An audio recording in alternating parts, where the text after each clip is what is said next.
Please be advised that this show may contain some adult themes, language, and some triggers such as slavery, suicide, and cannibalism. History is not often easy to listen to and sometimes can make all of us uncomfortable. Please use your discretion and take care of yourselves. Now, on to our show.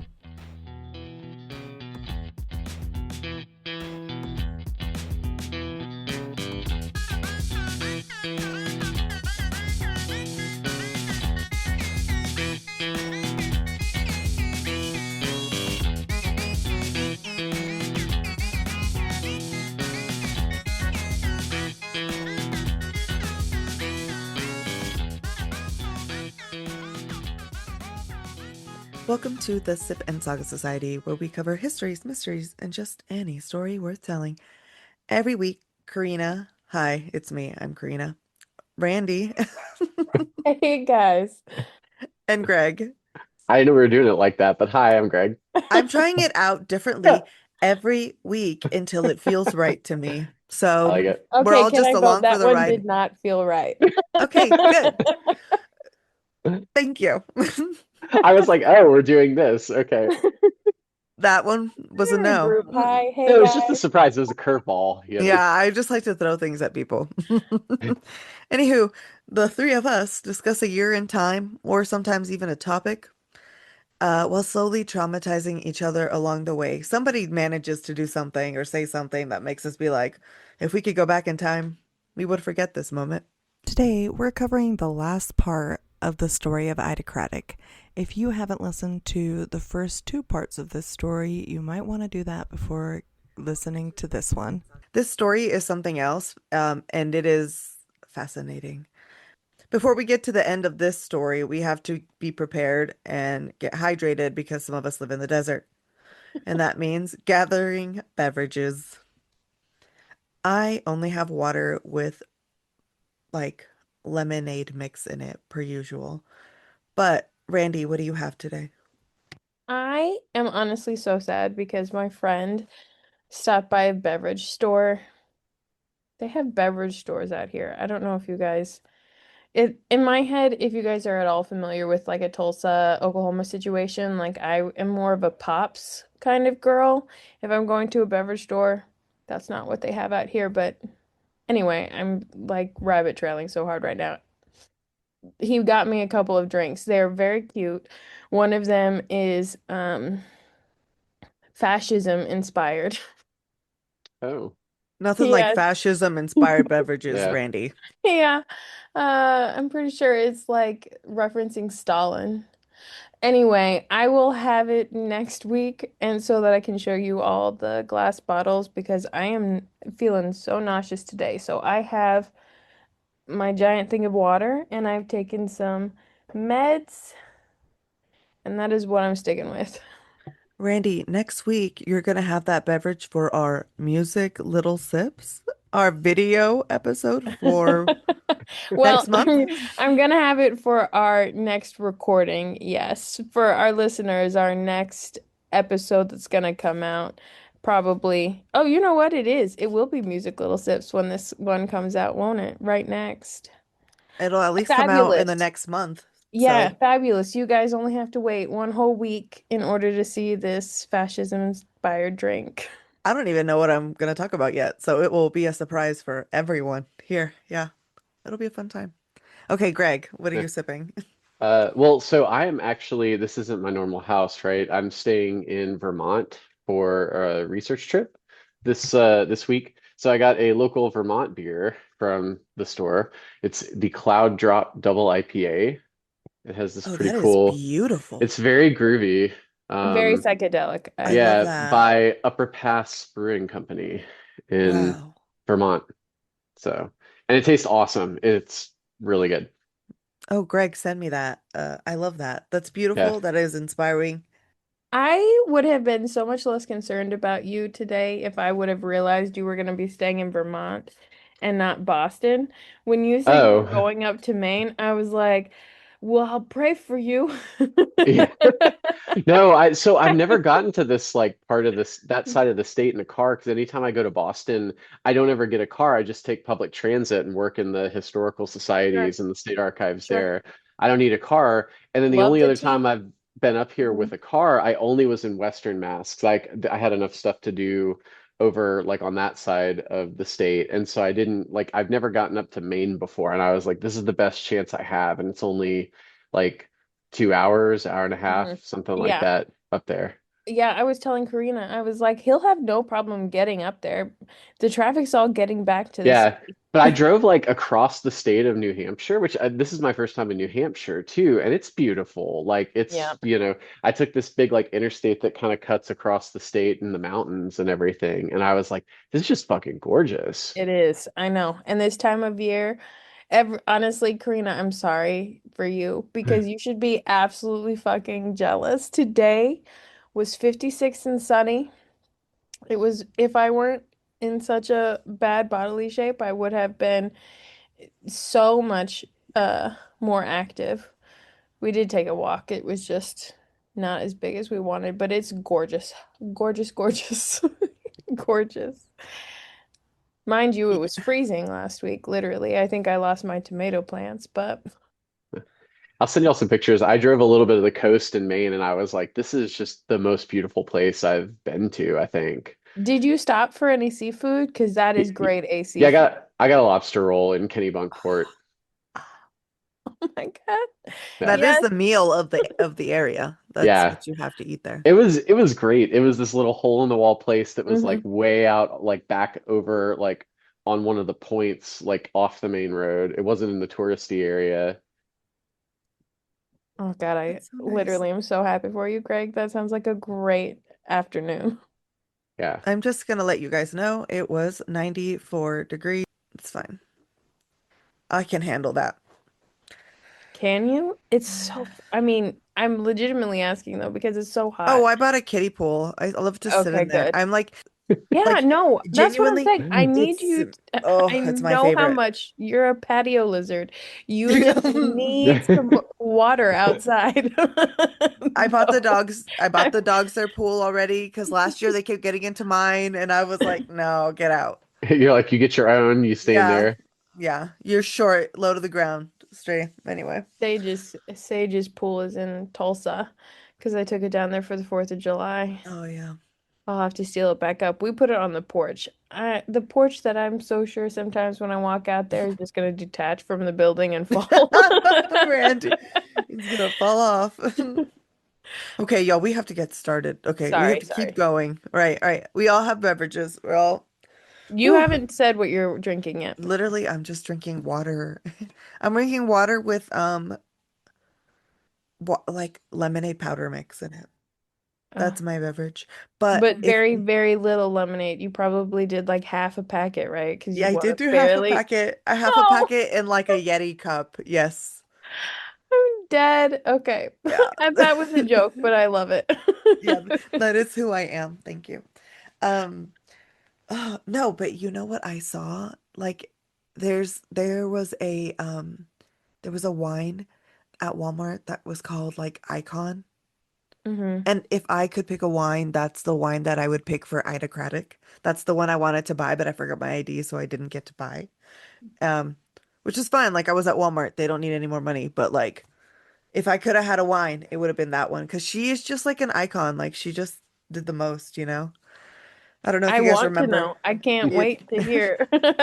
I was gonna say I don't know if you guys remember much about her part one of Ida's story or like the earlier parts of Who could Ida's story. forget dead ghost stick? I mean, truthfully, that Yeah. part really stayed with me. Will you believe me if I tell you that doesn't even come up later in the story? Like we don't even bring that up Like we again. just don't talk about that again like anymore. Everyone's like, huh, go stick. And then and they just like move on. But Yeah. specifically, ghost stick that was still yelling about Puritan values. You know what I mean? Like, you still have to be married to this dick to get it. That's just the rules, Randy. That's how it I is. just would think once you're dead, the rules would change, but Mm-mm. But okay, but real talk though. If she dies, Does that end their contract? Because now she is like till death do us part, and now she's dead, right? Like, are they divorced now? Can they have ghost sex, or are they They still do have married? ghost sex. He manifests at her clitoris or something.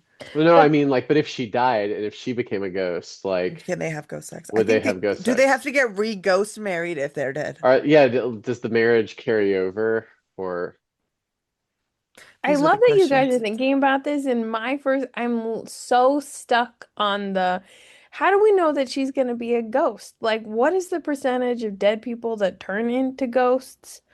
They're Also, dead. They're all dead. Undead, unlived. yes, but like, what's the percentage of dead people? What is the percentage of people who die, What if whose they're just spirits spirits? then What if they're go? just, I don't Like, know. what if she was like secretly fucking an angel? Is that what you're saying? Like, it's just a spirit? Like, Well, this is I my don't, Christian interpretation of it, but. Randy, I'm not taking the logistics of this. I don't know. I don't know much I can't detail. get past I cannot get past the logistics to even talk about the theoretical. I'm legitimately like, girl, how is this satisfying? Okay, anyway, sorry, Karina.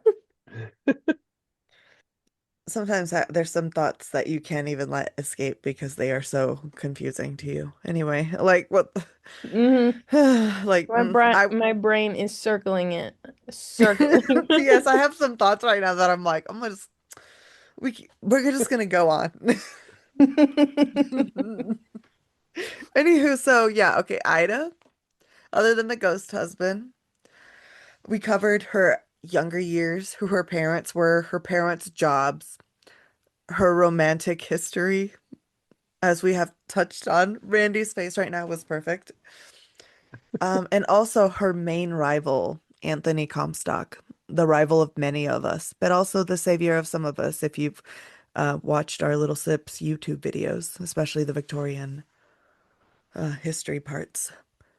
Anywho, Ida was a teacher and a mentor who spent her time educating people on sex, from the physical happenings, like what is physically going on, as well as her spiritual beliefs regarding what that physical connection meant.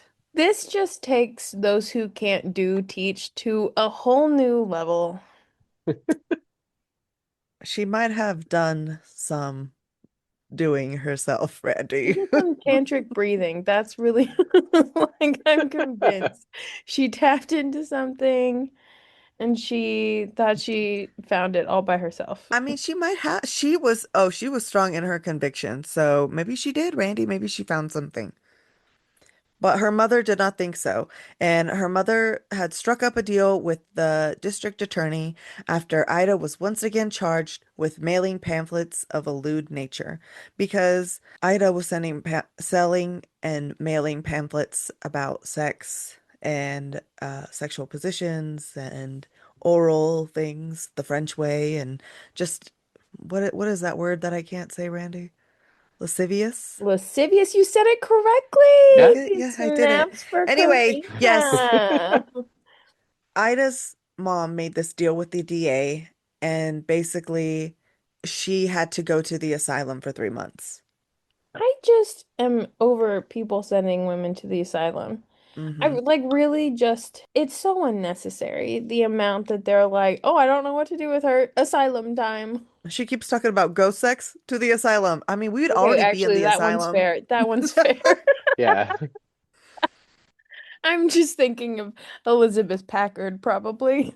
Yeah, which that is episode 14 through like, there's like four of them, I think, if you guys haven't heard of her. But yes, oh no, poor Elizabeth Packard. Her husband sent her to the asylum because she talked too much. So I would once again be in the asylum if these are the metrics with which we are sending people. Anywho, her mom sends her to the asylum, and she finally leaves after 3 months and is diagnosed with, quote, chronic form of mental trouble, but like that's it. So she leaves in September, and she's worried that her mother's going to send her back to the asylum within reason. She literally would constantly threaten her and be like, I have the papers, Ida. I will send you back. And so she's like, I'm going to go back to my friend, W.T. Stead in London, who had saved her before. Her mother wrote to him when she found out Ida had been calling herself Mrs. because considering she's only spirit married, she's not married in the physical realm. Her mother felt like she really couldn't call herself Mrs. because she wasn't for real married. I guess apparently to Randy's standards too. You know what? I was just sitting here thinking, I hate agreeing with that fucking lady. I really don't. I don't know that her and I would get along. She sounds really questionable. You're like, but I also draw the line at ghost marriages. Yes. I also think that that would be a cause of concern. I get it, girl. Yeah, so she leaves, and then Lizzie's over here outing her because W.T. Stead does not read this letter from Ida's mom. He's not home when the letter comes in. His wife reads it instead. And Mrs. Stead was not aware that not Lizzie, Ida was spirit married. And so she was like, I don't know how I feel about that being your friend that you keep rescuing and bringing to my home. WT said. You know what I mean? It's weird now. Like if you know they're married, it's like, okay, well she's a respectable woman. Now it's like, oh, she's unmarried and she keeps coming to my house. I Is feel this like like it's a really strange story for an affair? Like, yes, it's yeah. strange. Anywho, so then Ida found out that um Mrs. Stead knew and she was like, no, I feel weird here, you know? And so she leaves for New York on December 30th, 1898. It was Lizzie, a choice not to tell her, though. I feel like they should have been upfront with her. Like they're not giving her enough Like, you credit. can't We don't be, know. yeah, you can't be surprised when someone's shocked, but you've just been hiding that for a Yo, that's while. freaking 2026 and we're all like, I'm slightly Mhm. shocked by you being spirit Yeah, married. It's so yeah, like imagine yeah. it's 1898, Randy. Yeah, that's plausible to me. Yeah, you should keep doing that. That sounds good. Ugh, boy, boy, Anywho, boy. Lizzie, her mother, made sure to let her know. Yeah, this is that she had the parole papers on Ida and could use them to send her to the asylum permanently for life. So she always had this threat over her. So she chose to move to Chicago, the home of Alice Bunker Stockham. Alice was an American OBGYN and the fifth woman to become doctor in the United States. So she was like, I will be safe here in Chicago. Ida rented a room to use as her home as well as her office, and she did well in Chicago. This is where she would write her pamphlets, The Wedding Night and Right Marital Living. She distributed her pamphlets in person and via the mail. Ida also established herself as the pastor and priestess of her church of yoga. It was a very specific type of yoga, the Raja Royal Yoga, which emphasizes meditation, breathing exercises, and requires discipline and self-control, versus the more common physical Hatha Yoga. So she's all about the breathing, all about the discipline, all about like Can't the say. Didn't I call it? Didn't I call it? I said she's doing that breathing. That's what she's doing. I watched that documentary. I know. this is like whenever your mom finds out like you've been hanging out the wrong crowd and you're like and she's like, see, she was playing those games and look what happened to her. You want to be like her? Like that's the That vibe. is Like you're that is the energy I yeah. brought to that. Yes. Okay, so in May 1899, the medical journal Chicago Clinic published an edited version of her Right Marital Living pamphlet. This resulted in doctors requesting her pamphlets from all over the country. Yay. So like they're seeing her stuff and they're like, wow, this is super educational. People need to know about this. We want to put this in our clinic. But in order for these things to get there, we have to use the mail. Damn it. Mm-hmm. Yeah. Ida had to mail the pamphlets using the postal service and Postal Law 3893, Comstock law, that prohibited sending obscene, lewd, and lascivious literature through the mail was already in effect. So this is not great. And she's had continuous run-ins with Comstock and his, I don't know, gang of. of Croonies yeah, is what I was thinking. cronies, that's the word. Cronies, not croonies. Those are people who sing, right? Well, and he's getting paid to do this. The government's giving him money to just do whatever the fuck he wants. And she's got to be on a list, right? Like they just keep following her wherever she goes. I feel like she can't like look at someone funny without it being an issue. It doesn't matter what she does, they're going to be mad at her. Anywho, by October, the U.S. District Court indicted Ida for sending copies of Right Marital Living through the mail. Clarence Darrow, a very famous attorney, posted her bond and got her a plea bargain. Ida felt that there was no prospect of a fair trial. My lawyer counseled me to allow him to effect a compromise, which was done. The prosecution demanded that I give up to be burned not only the Right Marital Living pamphlets, but also all the other three pamphlets that she had. So she had paid to print these. If you've watched Bridgerton, it's similar to that, where she typed up her papers, she went, she paid her money, and she printed out her pamphlets to be sold. So she had this collection of pamphlets. It's Right Marital Living, Letter to the Prospective Bride, Advice to a Bridegroom, and the her Dance de Ventre response that was the initial "This is how she got famous" piece. So she has all her pamphlets, and in order for her not to go to jail, she's ordered to burn all of these. She says, I was as helpless before the holy fathers of the American Inquisition. There was nothing for me to do but to tamely submit to the outrage if I did not wish to go to trial and risk being sent to the penitentiary. Mm. I like the American Inquisition jab there, where she's like, Yeah, this is like a witch hunt, you know? I feel bad for her. What happened to free fucking speech? Do they have that yet? This is before or after the revolution. I mean, technically you have it, but She it's does not not. They she's a don't have woman, it. Randy. She's a woman talking about sex, Randy. You know what? I understand the Comstock Act in terms of like medication. I Not that I agree with it, but I can understand it. But like literal pamphlets, that seems like a constitutional infringement. That's all Yeah. I'm saying. Well, when I But was in also, grad school, we read this book about the evolution of the First Amendment and just how, like, just the idea of free speech has evolved and changed over time, like what was considered. So, like, we think about it today, we're like, I should be able to say anything, right? But there's like so many cases going back that, you can sort of trace how it started out with like, blasphemy and certain things wouldn't have been okay, and then that's okay, but other stuff still isn't. Interesting. Yeah. I don't often think. See, I am one of those free speech people where I do believe in free speech, but I'm not sure that I believe in all free speech. I'm against hate speech. I agree.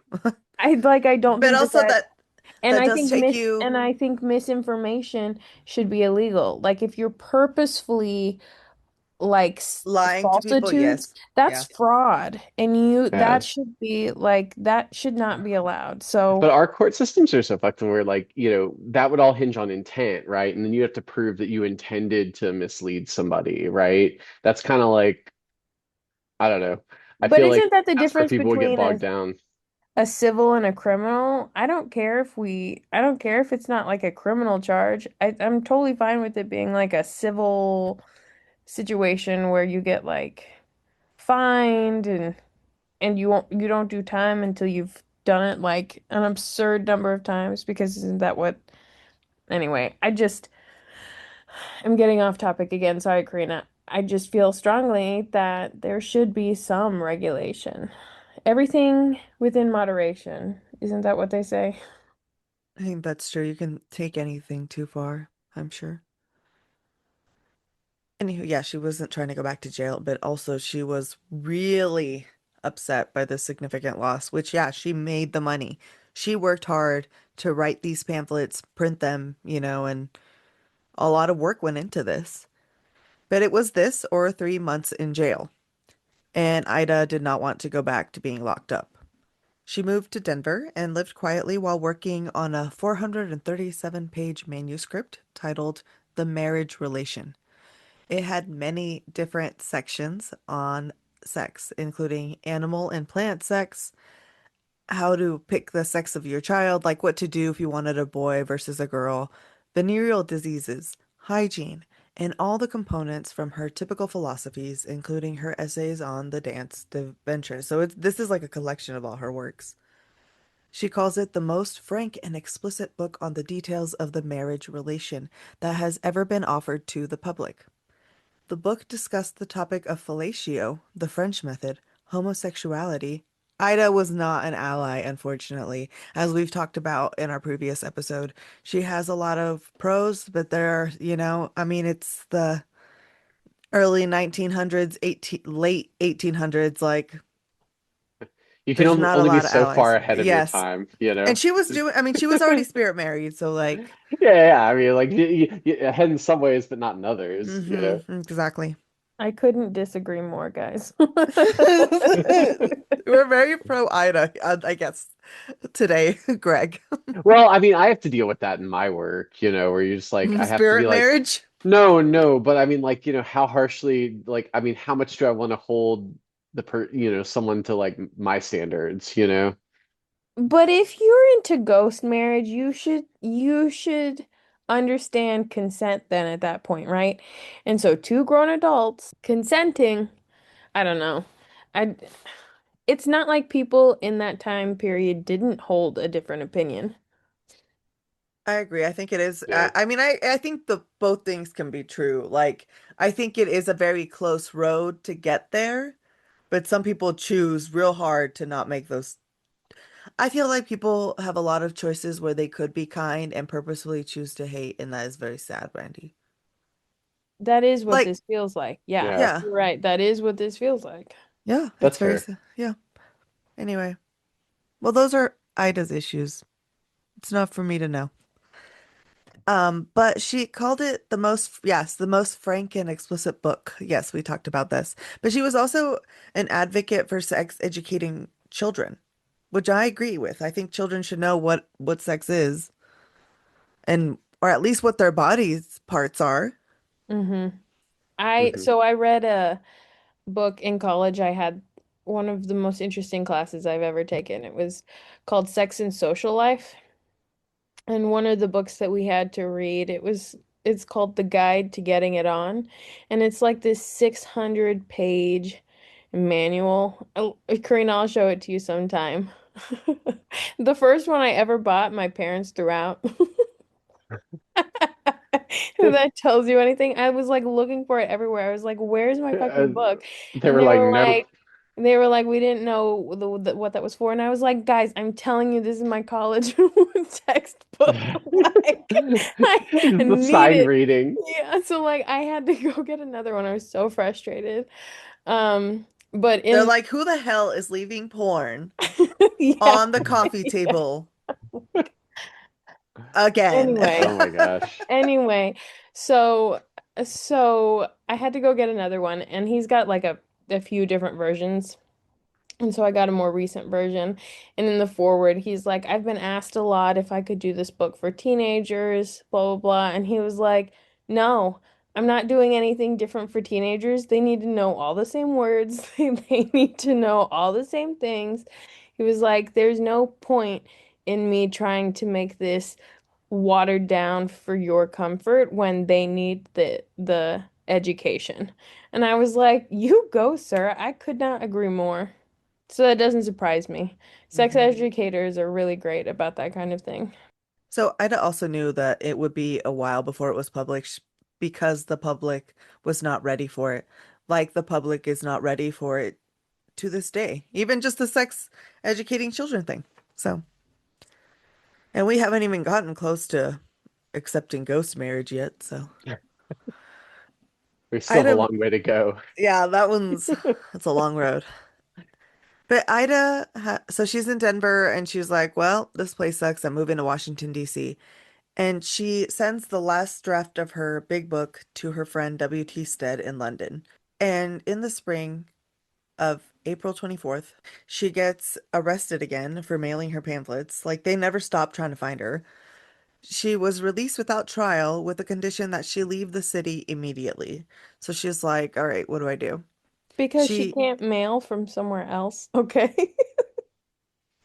Not in Okay. their town, Randy. Not in their town. Sure. Sure, sure. So Ida's over it. I mean, within reason. Deliberately makes her way back to the hometown of Anthony Comstock. She wrote a letter to the Chicago clinic. So she put it in the paper saying, I have an inward feeling that I am really divinely led here to New York to face this wicked and depraved Comstock in open court and to strike the blow which shall start the overthrow of the Comstockism. So she didn't come in hiding. She wasn't like, I'm just moving in here, guys. She was like, I am here. I'm tired of this man's shit. It's time for us to go head to head. We're going. This She way, I'm here to take you down. Exactly. She rented out an office for $7 a week, where she slept on blankets on the floor until she was able to buy a little couch. She advertised her church of yoga and had many requests for her right marital living and the wedding night pamphlets. With financial support and request of her friend W.T. Stead, she produced her book, Lunar and Sex Worship. So, Randy, you could find that and learn more. Also, the book Sex Worship continued if you do not get enough information from Lunar and Sex Worship. Looking it up right now. That's got to be in the public domain too. It Like, I'm has to sure be you can free. download the entire book because I download things like that all the time for work. Mm. It's probably on the That's so Internet funny. Archive. I was just in a public domain. For our readers who may not know, public domain for reading and books and stuff. Well, actually, I think it's most artwork, public consumption artwork. I think Anyway, so, yeah. it reaches a certain point it's existed long enough that the copyright for it goes out and it enters into the public domain. So that's when you start to be able to make adaptations from those books and people are able to start doing other things with those books. But it also means that they're free online. So like if you guys ever want to read a Jane Austen or a Virginia Woolf or, T.G. Wells, you can just go online and go to a public domain library and they'll have it all for you. Didn't Winnie the Pooh just become public domain and now that's why they can come out with horror Winnie the Pooh? I think so. There's Mm-hmm. slasher Winnie the Pooh. I Mm-hmm. have I watched I it. almost watched it the other night and then I watched something else. Yeah, because you are better than me, Greg. You watched it? I watched like the first 10 minutes and that was enough. I mean, That was What? enough. I watched some rough horror movies, but I was looking for something else. Mm. I can't. I don't want Winnie the Pooh messed up is what I'm saying. Like I'm I not don't ruining mind that the for me. Yeah. horror. That was the only childhood toy that could say my name growing up. Like I say this because you guys know when you go out and like you get the keychains and you like get stuff, there's certain names that just never show up. My name never comes up ever, specifically with an I. And they had it, Winnie the Pooh, when we got a talking Winnie the Pooh, they had my name in there in their Wow. Rolodex. I was like, fuck yeah, it was one of my favorites. I love Anyway. that. I mean, it's hard. It's hard to have anything but a basic name, Randy. If you want something like that, it is. That's why I It, liked when we well, would go to Mexico and you'd get your name on a grain of rice. because They, they they make it personalized. Yeah. yes, yes. Well, and that's the thing is like I may not actually want it, but now I don't even have the option of being able to because it's not even here. Yeah. And instead I Anywho, spend 20 minutes checking the rack just to see. one day we can read this book together, Randy, Lunar and Sex Worship. It's got Get added a to the book four club. it's got a 4.14. I'm Well, kind of there you go. shocked. There I'm you go. like, who's Hey, giving this yeah. book 4 stars? Oh my Someone loves God. this book. Yeah. Could it be you? I'm not No. looking it up, so yeah, you find out. Anywho, Ida did not go out hunting for Anthony Comstock, but I don't know because I feel like that's what the book said, but I feel like her putting it in the paper isn't real like I'm not looking for him. Like Your actions say otherwise, ma'am. So, but she's still doing her own thing. She's not like going to his house or anything. She was careful to mail her pamphlets only to professionals who assured her that it would be information that was used properly. So it wasn't like she's giving it out to everyone on the street.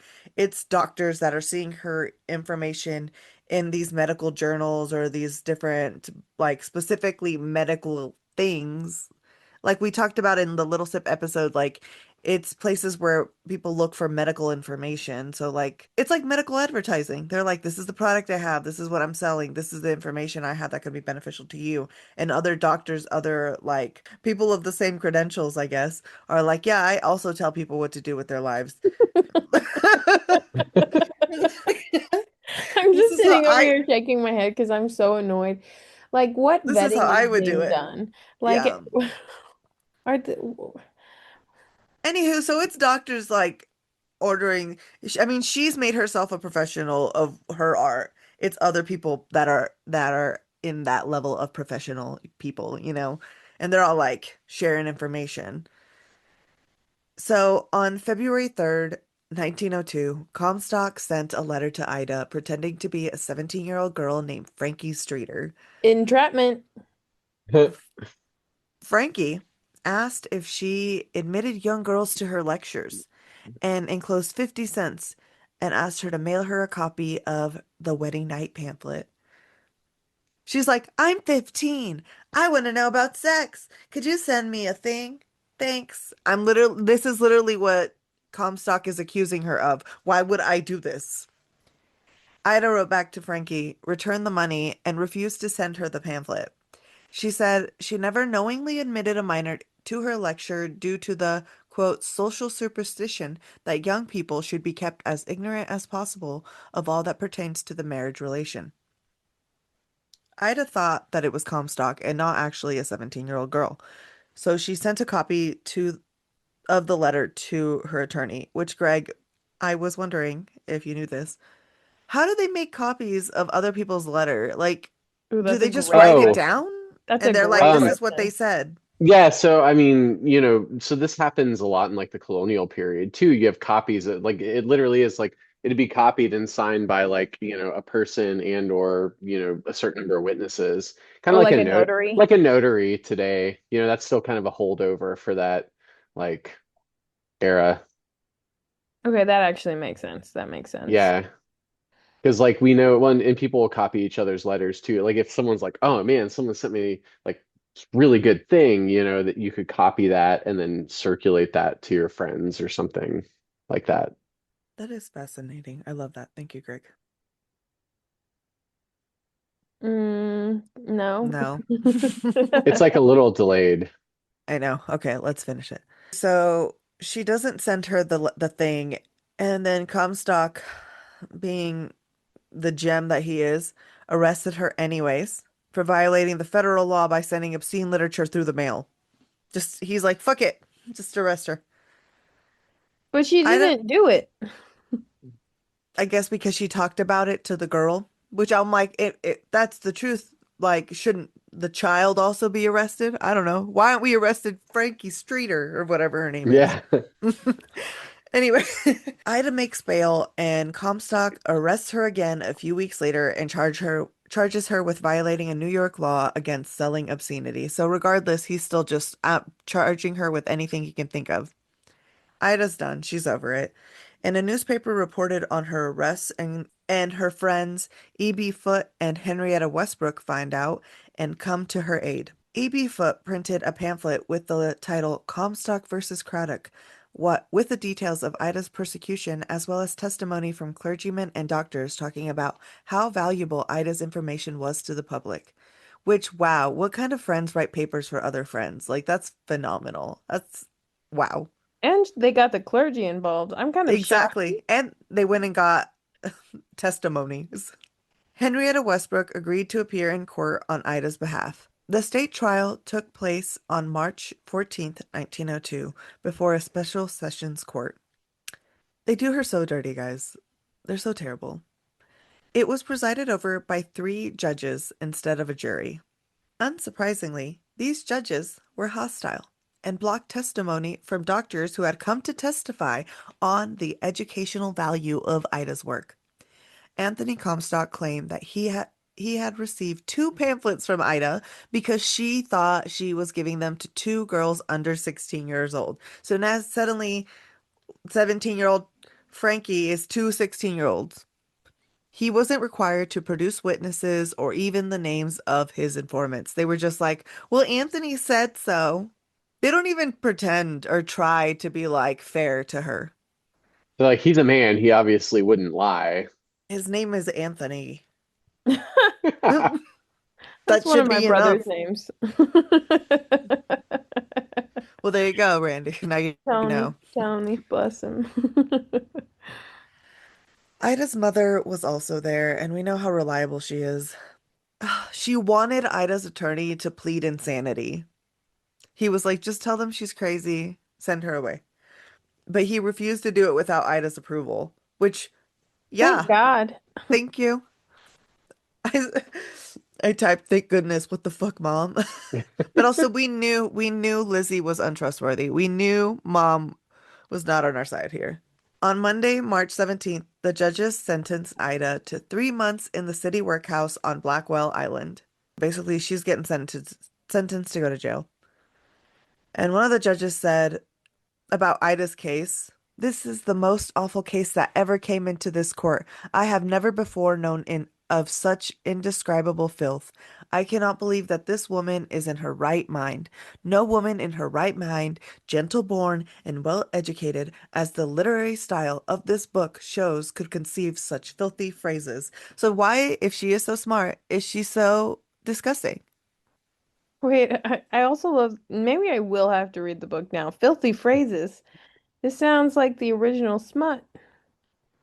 But also, it's like right wingers today. This sounds like a man who has never made a woman come, you know? Yes. It's No surprise giving there, though. little Yeah, dick energy. it is. They considered her a danger to public morals. And they allowed Ida to write only one letter per month in prison in pencil on small scraps of paper. She was only allowed to wear knee-length skirts and was vaccinated against her will because she was told that she was a prisoner who had given up all her civil rights. They threatened her with, quote, the black room if she continued to persist, so they were going to put her in solitary confinement. Wait, Ida, can I what? ask, what was she vaccinated? What do you mean by that? I Was she don't know. vaccinated? I guess because at this, I mean, vaccination is pretty new, isn't it? It And is. yeah, Hmm. so like Well, yeah, it's Yeah, pretty I new. it's mean, vaccination came in the 1920s, 1930s. I mean, 1820s or 1830s. so I'm sure not everybody was like, I'm ready to get vaccinated. So, and I'm sure she had her own thoughts about it. So I don't know what she Yeah. was vaccinated against, but I'm sure because she was in a pub. I'm sure. Can you get I vaccinated mean, against tuberculosis? No. not yet. Well, No. no, not yet. But like, definitely Smallpox. smallpox by that Yeah. point would be that's the first one I can think of. I'm assuming they're just trying to keep them from getting sick. Like they're trying to Yeah, keep the herd clean. And so I don't know yeah. what it was. It just said she just wrote in her I was literally reading diaries, about smallpox vaccines today on the plane when I was reading a diary. as one does. Yeah, like it was a thing for 1760. And that makes sense. I think like if you are housing a lot of people, vaccination is the way to go versus taking care of sick people. Yeah, One of them is cheaper. Well, Anywho, preventative versus, preventative anything yeah. versus yeah, yeah. exactly. That's a warning. Anywho, Ida was unhappy, but she was not hopeless, and her letters were full of her plans for her defense in the upcoming federal trial. So she's in jail, but she still has federal court coming up. And to make sure that the utilities were paid in her office. So she wanted to keep her house, which, yeah, same. Ida was released from prison on June 17th in 1902. And for the next 4 months following her release, she remained busy responding to the many letters she received giving her praise for her work or requesting pamphlets. The federal court case took place on October 10th, 1902. The trial went as well as the first. Medical experts were not allowed to testify, and the jury was not allowed to look at her pamphlets. They weren't allowed to actually see them with her and read them and interpret them for themselves.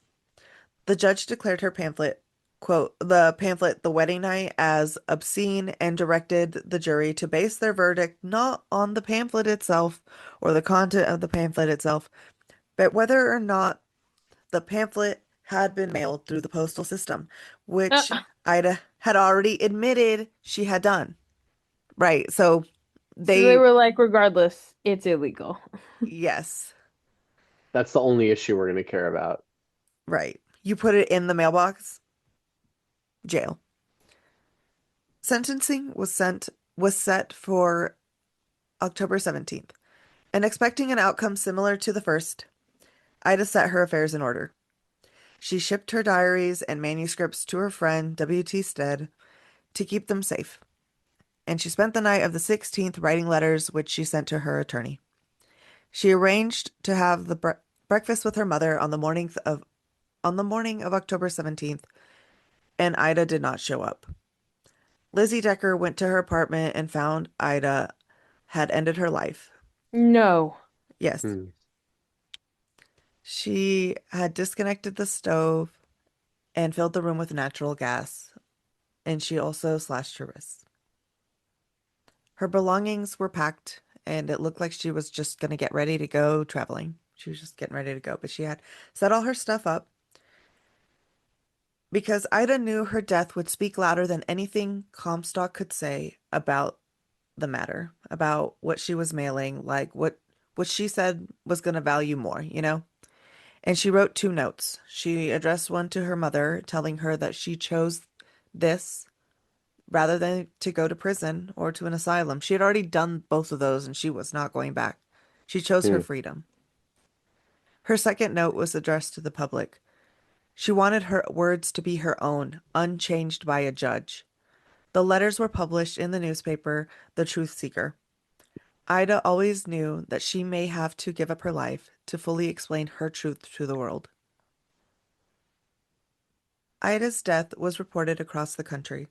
Comstock, being the man that he was with such character, remained smug in his convictions. He claimed Ida was sending pamphlets to minors, regardless of the claims that her lawyer made against this. The public turned against Comstock after Ida's death. Throughout newspapers, people called her a, quote, pure-minded, intelligent woman working with a clean conscience for the good of humanity. The Washington Post said she was a woman of culture. This was the beginning of the end for Comstock, at least in the public eye. New York Society for the Suppression of Vice, his bros, they stood by him, but the contributions from this to the society dropped significantly, so the money stopped coming in. The U.S. government decided they would no longer pay for his witness fees or for his travel, and that's where most of his money was coming from. The following year, he suffered a nervous breakdown, and all Hell yeah. and although he recovered, he was not the man he was before. In 1915, he died after he tried to convict Margaret Sanger for promoting the mailing of birth control through the mail, Yeah. Hmm. and he failed in that endeavor. I wonder if Ida did come back as a ghost, specifically to haunt Comstock. Maybe that's why he had a nervous breakdown. Make that into a horror movie. I'd I want watch to that. read I want to read Comstock's diaries. Ida came by again today. I mean, if there ever was someone who deserved a nervous breakdown, it's that man. So yes, that's the story of Ida Craddock, and I'm glad we extended this deep dive because I feel like she did deserve a lot more to her story. Um, Yeah. but I think that the last words do belong to Ida on the story of her life.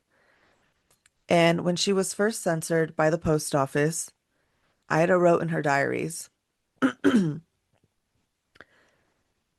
well, it is my last ditch. I don't care tuppence for my life now. I will lay it down gladly for the cause of preaching right sexual living, but when I lay it down, I intend to do it in the way that will advertise widely the great wrong to liberty which chokes my soul's freedom of speech.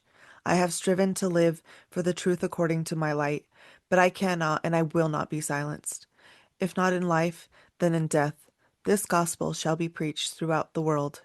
As to what awaits me after death, whatever punishment may be mine for quitting this world ahead of time, at least I shall be in a land where people think purely about sex relations.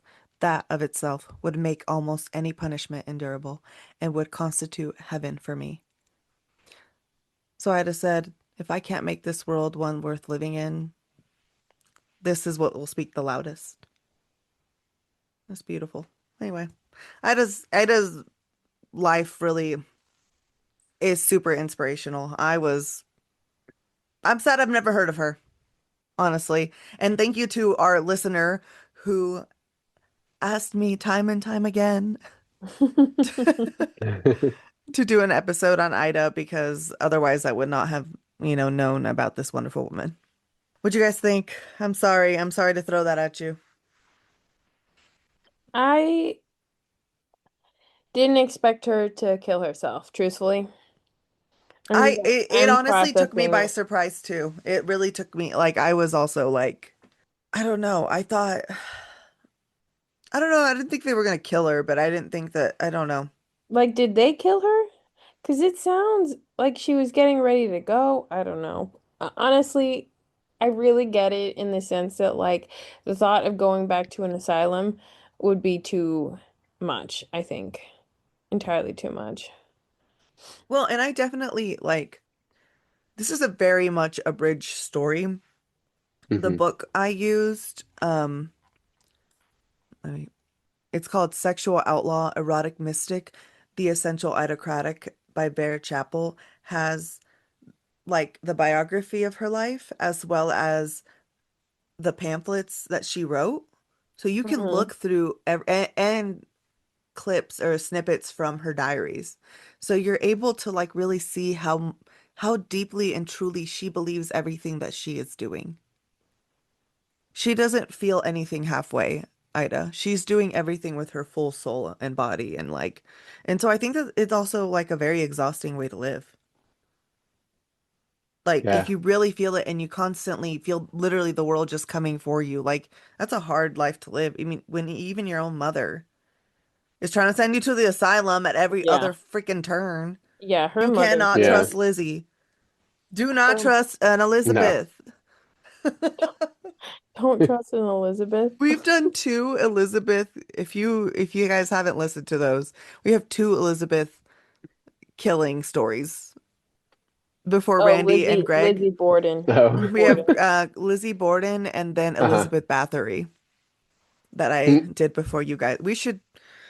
There's some wild people out there, but anywho, this is the story of Ida.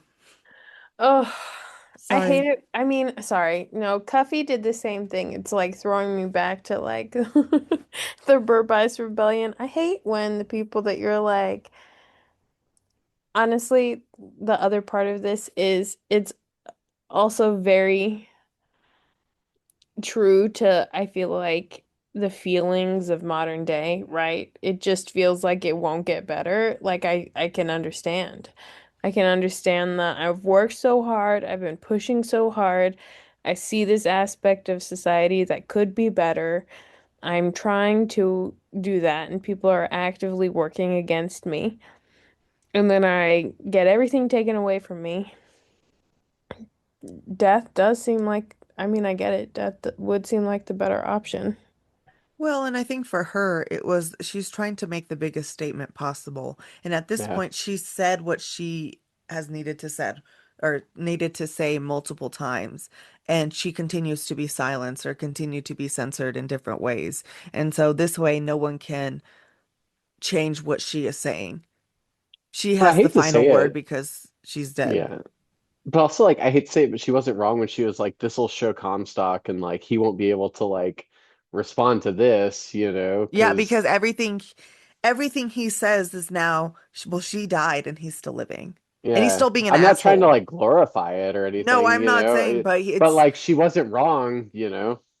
everything she did in her life was intentional and with purpose, even getting ghost married. And that is my levity on that.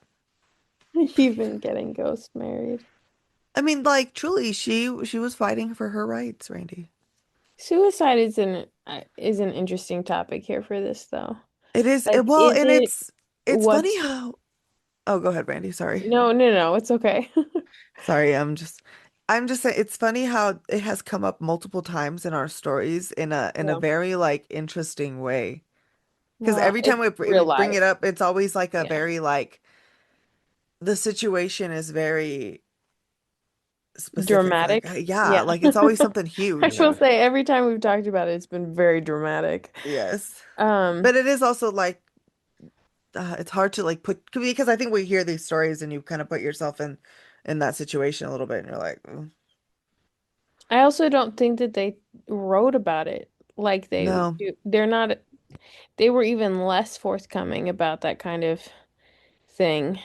Um, right? How they wrote about it, and even if they were willing to report it, I, Oh no, Ida sent it to be sent to be put in the newspaper. She was yeah, like, I want it yeah, known. which would Hmm. have been scandalizing It's at the time. this guy's fault. Like, like on top of everything else, suicide was scandalous at the time. So, Yeah. so that's another really interesting aspect to think about it from. Um, I was just thinking about it, suicide in general, like making these statements. The first time I ever thought about, this is an aside, the first time that I ever thought about suicide as being something other than like this really tragic thing, like suicide being used as a tool for something, was in the story of Ajax, the ancient Greek story. I think that was the first time that I ever read a story that included suicide that I was like, oh, like he really did this because it was the best possible outcome for all of like these situations that happened. And he did it, Ajax kills himself basically to save his honor, which protects his family, right? Like it's this whole thing that happened and it did feel honorable like reading the story and it's hard to put that into the framework of morality that so often is seen suicide is seen through like it is Hmm. also a very powerful statement like you see it like the person getting run over in Tiananmen Square like this because I would classify that also as suicide like Yeah. that knowingly Or like the laying your monk in body. Vietnam who like set himself on fire, you Yes, know. Like yes, that was I also. show that picture to my students whenever we talk about that because like, you know, it's a powerful statement and like knowing that that's going to be photographed and stuff, you know, and it's like just it's like kind of etched forever into Hmm. like our cultural conscious, you know. Right, right. I think it's interesting when you get the opportunity to talk about it from this angle, I guess, because that was, I mean, I do think it was really sad, and I do think that there were probably multiple reasons why Ida did it, but but she did get the last word in, as you said, Karina. Like she kind of won that match point. I mean, you can never like he's still as long as he is still alive, like she's still on top. I don't know how else to word it. Like he can't ever like he's always speaking against a dead woman and he's still alive. So everyone's always gonna look at her with more compassion versus him. And he's an Yeah. asshole. So people already don't like him. I know Ida's not the only one that doesn't like him. Yeah, and that's the story of Ida. Um, any last comments, guys, before we go? Mm. Mm-mm. Nope. Can't No, I mean, wait. Can't wait to see you guys for our next episode. yeah, I thought it was really good. You know, I knew about Comstock, you know, because like he comes up with like Margaret Sanger and stuff, but like Ida was new to me. It's not an area that I study a lot, so it was really interesting. I am very sad about the amount of women that I've learned about through our research. that I've never heard about before. Every single time. Like we should have a list. Another woman you've never heard. Like you've never heard of. Because there's so many of them. I finally got my, so you know how I use Libby for my audiobooks. Well, I put some on hold for the March Women's History Month. There we go. That's the words I'm looking for. So I put a couple of them on hold. I've been reading. I still really want another word for that because I don't consider it reading when I'm audiobooking. But Yeah. I've been reading a couple of them, and one of them is called Penelope's Bones, and it's all about the history of Penelope and the Odyssey, which I could have a whole other episode on, guys. So I'm not going to go down that rabbit hole, but like they found these bones. It's a true account, right? So it's not like a retelling of the Odyssey. It is like a historical account of like what they're trying to say the Trojan War is built on and these bones, and they're trying to like date things appropriately. And the author was talking about how women were erased from history in like that Greek era, and kind of how it became so expected that they were second class citizens and their voices were taken away, to the point where she like gives some numbers on texts, because the Greeks were very, very prolific, right? They had a lot of authorship. They did a lot of poetry, they did a lot of, they were really into arts and culture. Hmm. And so out of all of the thousands of writers, they said that there were like over 1,000 writers that they could cite back to the Greek era. Less than 100 of them were women. They were like, oh, they had over 1,000 male writers that were contributing to this great giant body of work. And it really makes me even more interested in that, because we can consider Greek works the classics. You know what I mean? Greek and Roman authorship, that's what we base a lot of like democracy conversations on. We go back to Aristotle. And to come from such a place of patriarchy that less than 10%, like we're talking like 4 to 6% of the literature is coming from women, and you have to look for it. It's not surprising that we don't hear these stories about women, Karina. I mean, look at the Bible, Randy. They took all the girls out. They were like, no, no, no, no, They not literally you, took the they not you. literally took the women's books out. No, no. Anywho, on the Bible, on that note, as always, thank you for joining us on another episode of the Sip Saga Society. If you enjoyed today's episode and would like to support our historical endeavors, and also yours because you're here listening, please tell your friends. Follow us on socials at sipandsaga_society, or even visit our website at sipandsaga.online. You will never know what you will find there. But thank you so much for listening, and we gotta go. So, bye. Bye. You have to say bye too. Oh, bye. Oh, bye. I thought we were trying something different.